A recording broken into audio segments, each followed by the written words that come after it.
Hello everyone. अगर आप भी DECE 2 की तैयारी कर रहे हैं जिसमें बाल स्वास्थ्य एवं पोषण टॉपिक आता है, तो उसमें हम महत्वपूर्ण आने वाले MCQ का संकलन है इस वीडियो के अंदर। और ICDS, टीकाकरण, विटामिन, कुपोषण, ये इसमें प्रमुख विषय है। टू द पॉइंट हम आज बात करेंगे। अगर आपको वीडियो पसंद आए तो लाइक, शेयर और सब्सक्राइब ज़रूर कीजिएगा। आपका एक लाइक ही हमें प्रेरणा देता है और वीडियो बनाने के लिए। तो हम बात करते हैं ICDS। तो इसकी शुरुआत कब हुई? 1975 के अंदर। पूरा नाम क्या है? इंटीग्रेटेड चाइल्ड डेवलपमेंट सर्विसेज, समेकित बाल सेवाएं। और कार्यान्वयन कौन करता है? आंगनवाड़ी योजना का प्रमुख जमीनी भाग है। ठीक है, आंगनवाड़ी किसका भाग है? ICDS का भाग है। तो ICDS लाभार्थी कौन है? 0 से 6 आयु वर्ष के बच्चे और गर्भवती और धात्री माताएं। तो ICDS के अंदर कितने प्रकार की सेवाएं आती है? 6 प्रकार की सेवाएं आती है, जिसमें पूरक पोषण सबसे महत्वपूर्ण पोषण सेवाएं है। आगे बात करेंगे आंगनवाड़ी और प्री स्कूल शिक्षा योजना की कड़ी। आंगनवाड़ी कार्यकर्ता ICDS से जुड़ी जमीनी स्तर की सबसे महत्वपूर्ण कड़ी है, आंगनबाड़ी कार्यकर्ता।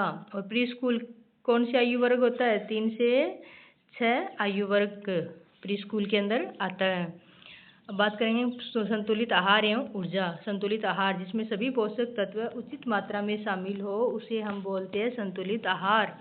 और आवश्यकता क्यों होती है हमें संतुलित आहार की? स्वस्थ वृद्धि एवं विकास हेतु संतुलित आहार की आवश्यकता होती है। ऊर्जा का मुख्य स्रोत क्या होता है? शरीर को सर्वाधिक ऊर्जा कार्बोहाइड्रेट से मिलती है।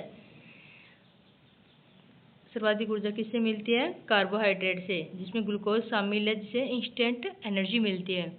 अब शरीर निर्माणक तत्व कौन सा होता है? प्रोटीन। जो ऊर्जा देता है वो तो होता है कार्बोहाइड्रेट, जो शरीर का निर्माण करता है वो होता है प्रोटीन। तो मुख्य कार्य क्या होता है प्रोटीन का? शरीर निर्माण एवं मरम्मत करना। और अन्य नाम क्या है? शरीर निर्माण करने वाला पोषक तत्व भी इसको बोलते हैं। और प्रोटीन का उत्तम स्रोत क्या है? अंडे, दाल, मांस, इसमें सबसे ज़्यादा प्रोटीन होता है।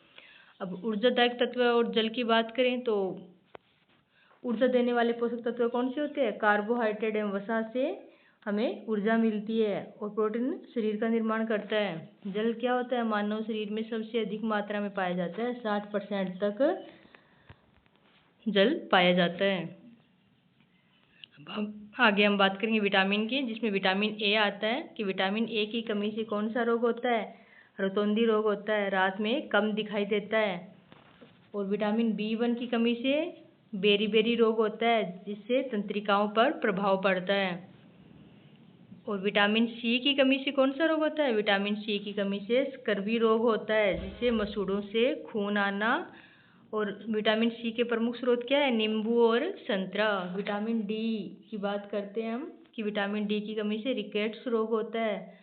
क्या होता है रिकेट्स रोग? बच्चों का सूखा रोग या कमजोर हड्डियाँ। तो विटामिन A से रतौंधी रोग, विटामिन B से बेरी रोग, और विटामिन C से स्कर्वी रोग, और विटामिन D से रिकेट्स रोग, जिससे हड्डियाँ कमजोर हो जाती है। अब हम बात करेंगे आयरन की, लोह तत्व है। कि आयरन जो होता है वो उत्तम स्रोत कौन सा होता है आयरन का? किसमें सबसे अधिक आयरन पाया जाता है? हरी पत्तेदार सब्जियों के अंदर सबसे अधिक आयरन पाया जाता है। और आयरन की कमी से कौन सा रोग होता है? एनीमिया, हीमोग्लोबिन की कमी से।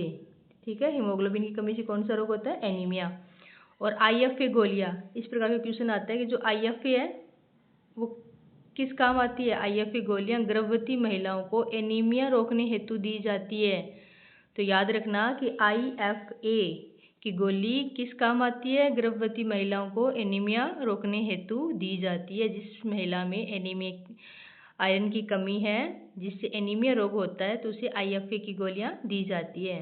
अब आगे बात करेंगे हम आयोडीन और कैल्शियम कि आयोडीन की कमी से कौन सा रोग होता है? घेंगा, गोइटर, जिससे थायराइड में सूजन आ जाती है। और कैल्शियम हड्डियों के लिए आवश्यक है, तो इसका उत्तम स्रोत क्या होता है? दूध।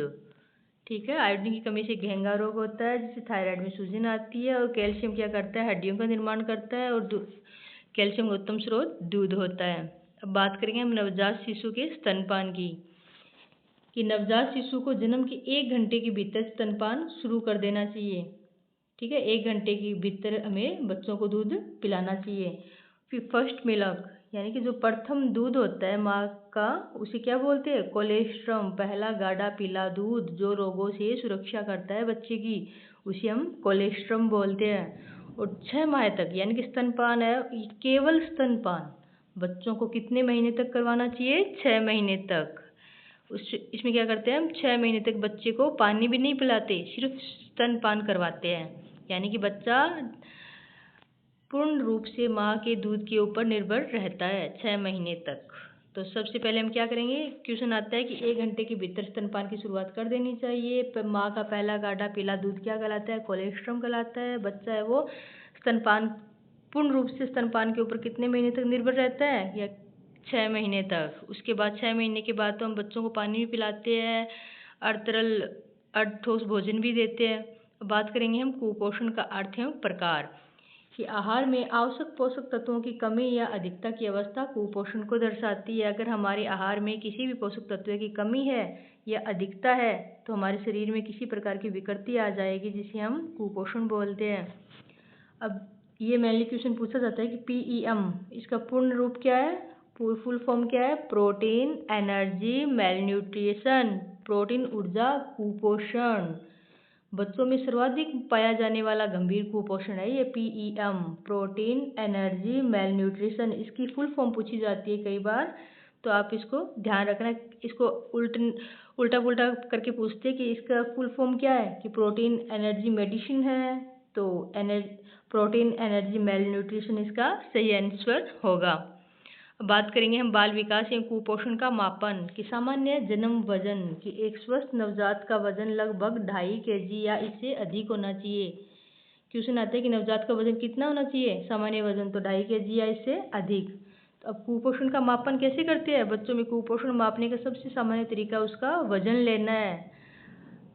हम वजन या हाइट माप के बच्चों के कुपोषण की जांच करते हैं। अब आगे MUAC टेप, ये बच्चों की ऊपरी भुजा की परिधि, मिड अपर आर्म सर्कमफेरेंस का मापन करती है। क्वेश्चन आता है कि MUAC का क्या काम है? क्या करती है MUAC? तो बच्चों की ऊपरी भुजा की परिधि का मापन करती है। ठीक है, याद रखना कि MUAC टेप है वो बच्चे की ऊपरी भुजा की परिधि का मापन करती है। अब हम सामान्य बीमारियों की बात करें, जिसमें सबसे पहले आता है डायरिया, दस्त। तो इससे शरीर में क्या होता है? पानी की कमी आ जाती है दस्त से, डायरिया से। तो इसका उपचार होता है कि दस्त के दौरान बच्चे को लगातार ORS का घोल और अन्य तरल पदार्थ देते रहना चाहिए, जिससे शरीर में पानी की कमी नहीं आए।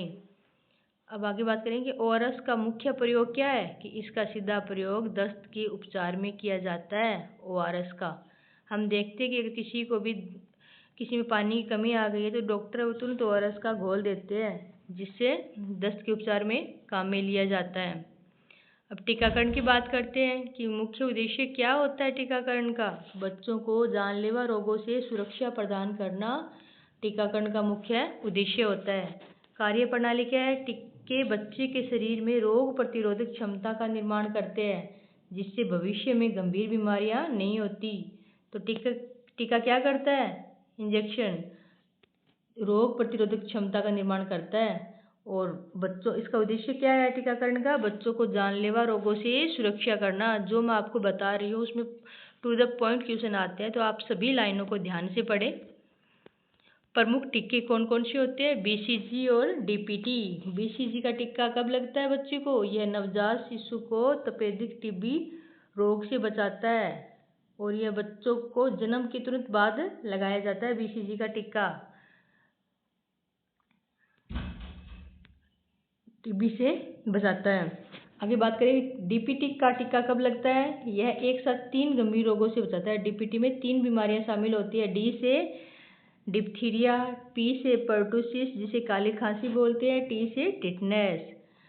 तो BCG का तो नवजात शिशु को टीबी से बचाता है, और DPT का डिप्थीरिया, पर्टुसिस और टिटनेस से बचाता है।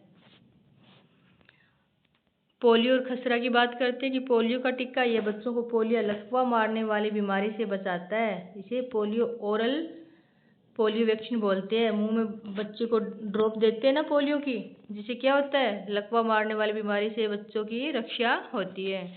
खसरा है मीजल्स का टीका। यह टीका शिशु की 9 माह पूरी होने पर लगाया जाता है। जब बच्चा 9 महीने का हो जाता है तब कौन सा टीका लगाया जाता है? खसरे का, मीजल्स का। याद रखना, 9 माह पूरा होने पर कौन सा टीका लगाया जाता है? मीजल्स का, खसरा। अंतर्राष्ट्रीय स्वास्थ्य संगठन WHO की बात करते हैं कि WHO का पूरा नाम क्या है? World Health Organization. इसका मुख्यालय कहाँ है? जिनेवा के अंदर। और यूनिसेफ, ये भी एक संस्था है, अंतर्राष्ट्रीय स्वास्थ्य संगठन है यूनिसेफ। वैश्विक स्तर पर बाल कल्याण और अधिकारों को सुनिश्चित कौन करता है? यूनिसेफ। विश्व स्तर पर बाल कल्याण और अधिकारों को सुनिश्चित करना यूनिसेफ का कार्य है। WHO है वर्ल्ड हेल्थ ऑर्गेनाइजेशन, जिसका मुख्यालय जिनेवा में स्थित है। आगे महत्वपूर्ण तिथि और विषय सारांश पढ़ेंगे हम, जिसमें क्या करते हैं कि राष्ट्रीय पोषण सप्ताह कब मनाया जाता है? राष्ट्रीय पोषण सप्ताह 1 से 7 सितंबर तक। ठीक है, राष्ट्रीय पोषण सप्ताह 1 से 7 सितंबर तक जागरूकता के लिए बनाया जाता है। तो हमने आज GCE 2 के परीक्षा के प्रमुख टॉपिक पढ़े, जिसमें पोषण, कुपोषण, विटामिन, टीकाकरण, ICDS, स्तनपान और स्वास्थ्य कार्यक्रम के बारे में हमने चर्चा की। धन्यवाद।